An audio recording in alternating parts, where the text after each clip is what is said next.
Good morning. I am Dr. Nitin, and today we shall be discussing a very important topic, that is gastric ulcer.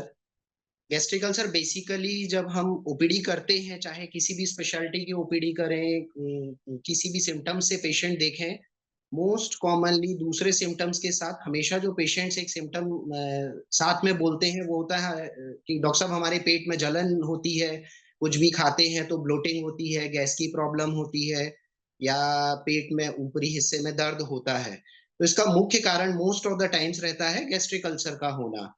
तो gastric ulcer basically क्या होते हैं? Gastric ulcer जो हमारा stomach है या small intestine है, उसकी जो ऊपरी लेयर रहती है, म्यूकोसा रहती है, जब उसमें टीयर हो जाते हैं या फिर उसमें घाव हो जाते हैं, तो उन्हें गैस्ट्रिक अल्सर कहा जाता है। गैस्ट्रिक अल्सर के मुख्य कारण क्या होते हैं? कई तरीके, देर आर मेनी रीजंस, बहुत सारे रीजंस हैं जिसके कारण से गैस्ट्रिक अल्सर डेवलप होता है। जिसमें से एक हुआ, स्टमक में, पेट में कुछ खास प्रकार के बैक्टीरिया रहते हैं जिसके इन्फेक्शन के कारण से गैस्ट्रिक अल्सर डेवलप होता है। दूसरा होता है लाइफस्टाइल, कुछ गड़बड़ होना या लाइफस्टाइल में अ, कुछ प्रॉब्लम्स होना, जिसको लोग रेगुलर अपनी सिस्टमेटिक हेल्दी लाइफस्टाइल फॉलो नहीं करते हैं, तब गैस्ट्रिक अल्सर डेवलप होते हैं। या तीसरा, आजकल जो एक बहुत ही कॉमन रीजन है गैस्ट्रिक अल्सर डेवलप होने का, वो है over the counter pain killers का यूज होना। ये एक बहुत ही कॉमन कारण है, क्योंकि जब भी कहीं भी किसी भी प्रकार का पेन होता है तो एक जनरल टेंडेंसी पॉपुलेशन में, लोगों में, पेशेंट्स में रहती है कि मेडिकल स्टोर पर जाकर के पेन किलर्स ले लेते हैं और रेगुलर बेसिस पर लेते रहते हैं। पेन हुआ, कभी जॉइंट पेन हो रहा है, कहीं भी हेडेक हो रहा है, हेडेक हो रहा है, या कहीं भी दर्द होता है तो जाकर के मेडिकल से पेन किलर्स ले लेते हैं। तो ये पेन किलर्स भी होते हैं। तो पहला कारण, जैसे मैंने बताया, एच पाइलोराई नाम का बैक्टीरिया, जिसके इन्फेक्शन के कारण से ये डेवलप होता है, ये एक बहुत कॉमन रीजन है। यह बैक्टीरिया बेसिकली क्या होता है, पेट की जो प्रोटेक्टिव लेयर रहती है, म्यूकस लेयर रहती है, उसको नुकसान पहुंचाता है, जिसके कारण से स्टमक में, पेट में एक्सेसिव एक एसिडिक एनवायरनमेंट डेवलप होता है। And that excessive acidic environment develop होता है, and this leads to formation of gastric ulcer. इसका इन्फेक्शन बेसिकली कहाँ से आता है? दूषित भोजन, या फिर साफ पानी नहीं पीने, या फिर कहीं भी कंटेमिनेशन से कांटेक्ट के थ्रू आ सकता है। तो एक एच पाइलोराई के इन्फेक्शन, स्टमक इन्फेक्शन के कारण से। दूसरा, जैसे कि हमने डिस्कस किया, over the counter drugs, painkillers. तो ये पेन किलर्स क्या होते हैं? There are few painkillers जो कि कंपैरेटिवली सेफ होते हैं, पर कुछ पेन किलर्स होते हैं जो कि ओटीसी बहुत कॉमनली यूज होते हैं। उस कैटेगरी को बोलते हैं NSAIDs, that is non steroidal anti inflammatory drugs. इनका लंबे समय तक सेवन करना बहुत हानिकारक होता है और गैस्ट्रिक अल्सर फॉर्मेशन के लिए रिस्पॉन्सिबल होता है। ये बेसिकली ड्रग्स क्या है? जैसे कि आइबुप्रोफेन हुआ, एस्पिरिन हुआ, ये पेट की परत में जलन या सूजन पैदा कर सकते हैं, और इनके कारण से भी गैस्ट्रिक अल्सर फॉर्मेशन हो सकता है। तीसरा है अत्यधिक एसिडिटी का पेट में होना। जोलिंगर एलिसन सिंड्रोम जैसी स्थितियों के कारण पेट में अत्यधिक मात्रा में एसिड का उत्पादन होता है, और यह पेट की जो प्रोटेक्टिव लेयर रहती है उसको इंजूर करता है या उसको डिस्टर्ब करता है, जिसके कारण से गैस्ट्रिक अल्सर्स का निर्माण होता है। पेट में एसिड का उच्च स्तर जो है, हाई एसिडिक एनवायरनमेंट है, वो गैस्ट्रिक अल्सर फॉर्मेशन के लिए रिस्पॉन्सिबल होता है।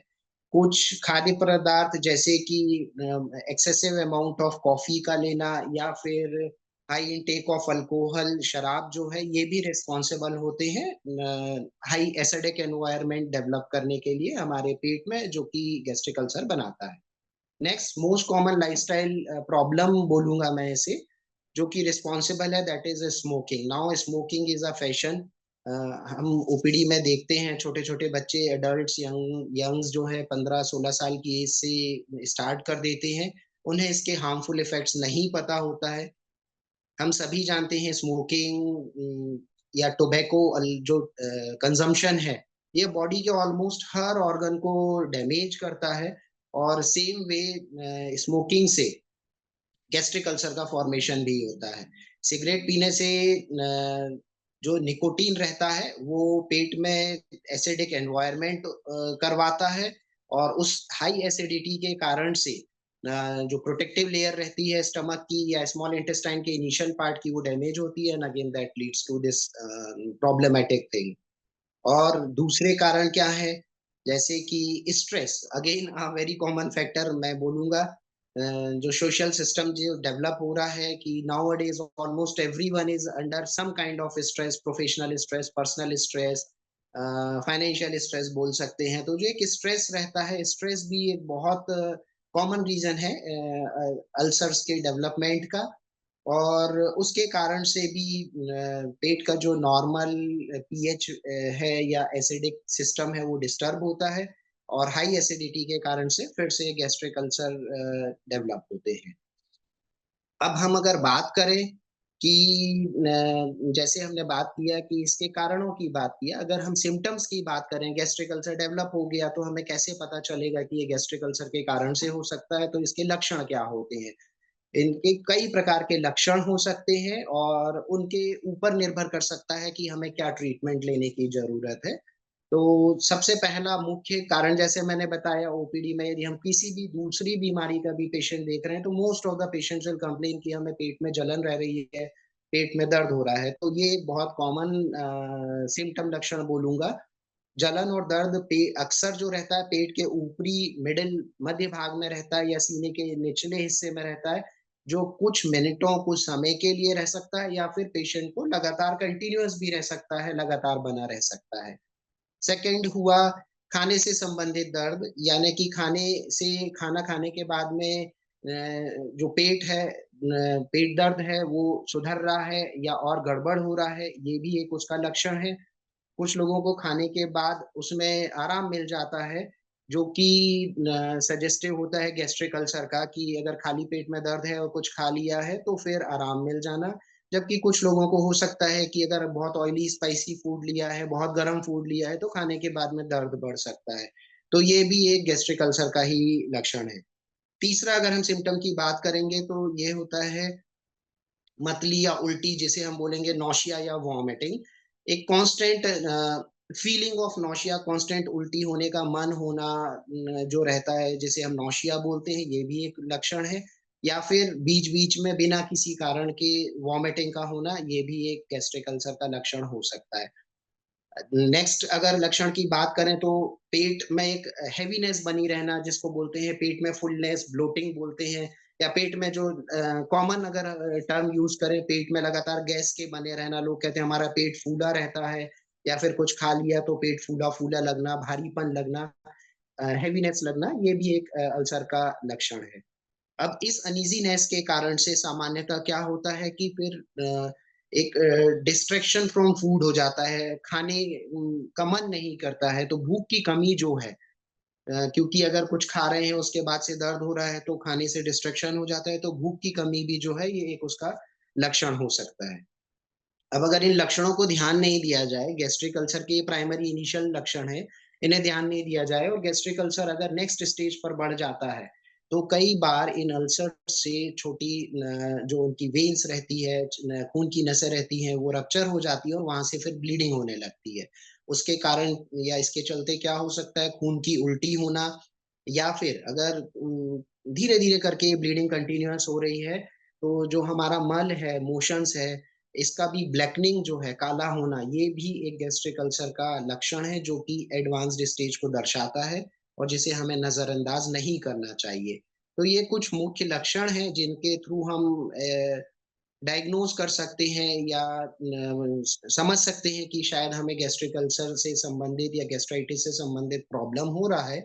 और जैसे मैंने कारण डिस्कस किए, उन कारणों को अपने को ये अवॉइड करना चाहिए, नहीं तो फिर डॉक्टरी सलाह लें। अब अगर हमें लगता है गैस्ट्रिक अल्सर हो रहा है, तो उपचार या ट्रीटमेंट पार्ट क्या हो सकता है।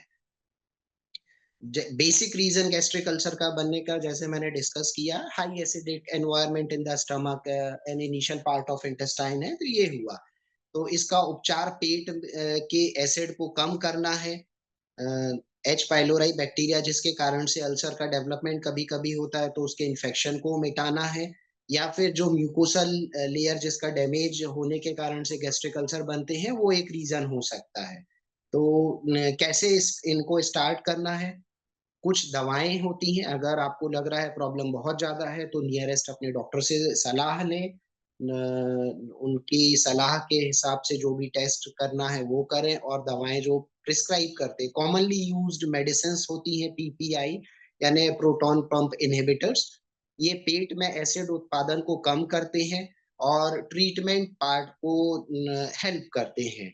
इनके एग्जाम्पल्स क्या हैं? जैसे कि ओमीप्रेजोल हुआ, लेंसोप्रेजोल हुआ, तो ये सारी मेडिसिन जो हैं ये हेल्प करती हैं हमारे पेट के अंदर जो एसिडिक प्रोडक्शन या एसिडिटी होती है उसको कम करने पर मेरी सलाह रहेगी कि कभी भी ओवर द काउंटर जाकर के अपने मन से दवाएं ना लें।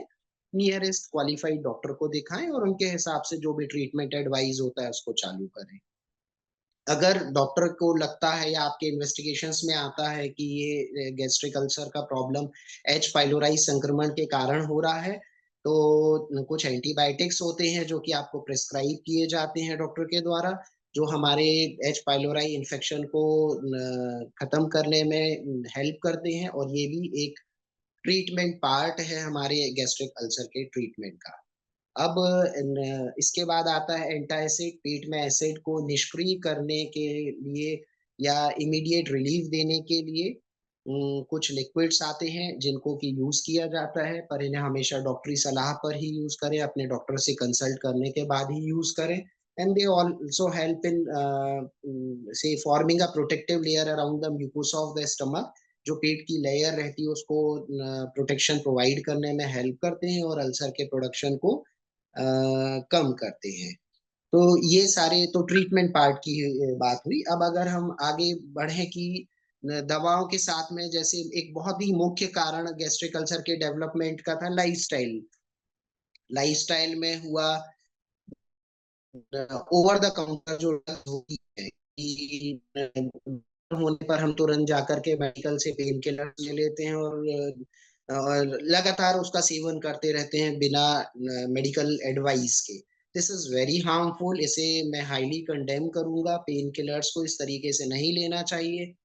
ये सिर्फ ना ही गैस्ट्रिक अल्सर बनाते हैं, पर कई बार लंबे समय तक सेवन लेने से शरीर के दूसरे ऑर्गन्स, किडनीज, इनके ऊपर भी दर्द निवारक दवाओं का हार्मफुल इफेक्ट होता है।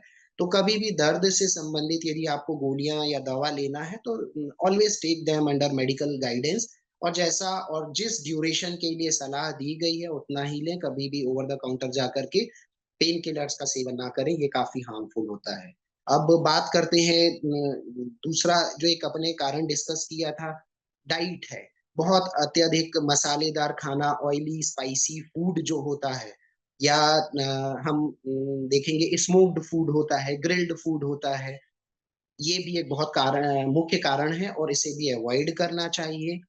पानी, बहुत गर्म पानी हुआ, या अत्यधिक गर्म चाय या कॉफी है, एक्सेसिव इनटेक चाय की अत्यधिक मात्रा लेना, बहुत हॉट कॉफी लेना, ये भी हार्मफुल होता है। तो इसको भी अवॉइड करना चाहिए। अगर आप ले भी रहे हैं तो ध्यान रखें कि ये बहुत ज्यादा गर्म ना रहे। नेक्स्ट है स्ट्रेस। जैसा कि मैंने बताया कि एक लाइफस्टाइल मॉडिफिकेशन, स्ट्रेस भी जो है एक बहुत इंपॉर्टेंट रीजन है गैस्ट्रिक अल्सर डेवलप होने का। तो अपनी दिनचर्या को नियमित रखें, समय पर सोना, समय पर उठना, एक बेसिक एक्सरसाइज अपनी दिनचर्या में इंक्लूड करें। मेडिटेशन, योगा हुआ जो हमारे को स्ट्रेस से थोड़ा सा रिलीव कराता है, और फैमिली के साथ टाइम स्पेंड करना। हमारी जो आज के सामाजिक सोशल सिस्टम के कारण से स्ट्रेस को डेवलप हो जाता है, उससे बचने में, उसके हार्मफुल इफेक्ट से बचने में हेल्प करती है। तो स्ट्रेस मैनेजमेंट भी गैस्ट्रिक अल्सर के मैनेजमेंट का एक बहुत इंपॉर्टेंट पार्ट है। अब अगर आपने दिनचर्या में परिवर्तन कर लिया है और बाकी के एडवाइजेस भी फॉलो कर रहे हैं, उसके बाद भी आपको पेट में जलन बनी हुई है, खाने में तकलीफ हो रही है, खाना खाने के बाद सीने के निचले हिस्से में दर्द, ब्लोटिंग, भारीपन बना हुआ है, तो स्वयं घर में इलाज इसका ना करें। नियरेस्ट फिजिशियन से जाकर के मिलें, आप क्वालिफाइड डॉक्टर से मिलें, उनकी दी हुई सलाह को रेगुलरली फॉलो करें, जो भी वो टेस्ट एडवाइस करते हैं, मेडिसिन एडवाइस करते हैं, उसे फॉलो करें। जैसा कि हमने लक्षणों में डिस्कस किया कि अगर नजरअंदाज करें तो कई बार गैस्ट्रिक अल्सर से फिर ब्लीडिंग होने लगती है, उनसे रक्तस्राव होने लगता है और वो कई बार फिर हानिकारक होता है। कभी कभी वो गंभीर रूप भी ले सकता है। तो अगर आपको लगता है कि आपकी दिनचर्या और बाकी के नियमों को लागू करने के बाद भी आराम नहीं मिल रहा है, तो फिजिशियन से जाकर के संपर्क करें और उनकी दी हुई सलाह को माने और प्रॉपर इलाज लें। कुछ सवाल जो पेशेंट्स अक्सर पूछते हैं, क्या सिर्फ तनाव से ही गैस्ट्रिक अल्सर होता है? ऐसा नहीं है, बहुत सारे कारण हैं जो हमने डिस्कस किए हैं, उन सबको फॉलो करना है और ध्यान रखें, स्वस्थ रहें। आखिरी में यही कहूंगा, एक स्वस्थ समाज ही स्वस्थ राष्ट्र और प्रोग्रेसिव राष्ट्र नेशन के लिए बहुत इम्पोर्टेंट होता है। और अपना ध्यान रखें। ये एक छोटा सा क्लिप मैंने कॉमन प्रॉब्लम के लिए बनाया था, this is just for the public awareness. तो इसे फॉलो करें एंड स्वस्थ रहें। Thank you.